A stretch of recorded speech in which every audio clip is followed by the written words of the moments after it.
Голос, что пронзил небеса. Философия Камины в Гуррен Лаганн. Камина, один из центральных персонажей аниме Тенга Топпа Гуррен Лаганн, представляет собой образ, сочетающий в себе героический архетип, экзистенциальный пафос и нарративную функцию катализатора. Его фигура гораздо сложнее, чем просто братский лидер, вдохновляющий других на действие. Это символ воли к преодолению границ, как буквальных, так и ментальных. Камина — это голос свободы, но не той, где делаешь, что хочешь, а той, где выбираешь верить в себя, в друга, в то, что возможно выйти за рамки. Его фраза «Главное, верь в себя. Верь в мою веру в тебя, Симон!» — это почти парадокс, но в нем суть.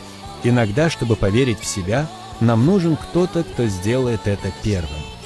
В эстетике сериала, постоянно на гиперболе, спиральной символике и идее пробивания небес, Камина становится голосом, который отказывается подчиниться установленному порядку. Он не обладает ни сверхъестественной силой, ни стратегическим умом, лишь безрассудной, но заразительной верой в идею. Именно эта вера превращает его в миф.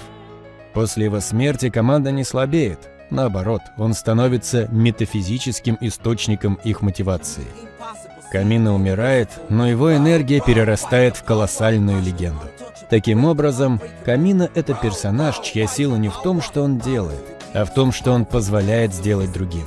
Он не герой, завершающий путь, а тот, кто зажигает его начало. И в этом его парадоксальная мощь.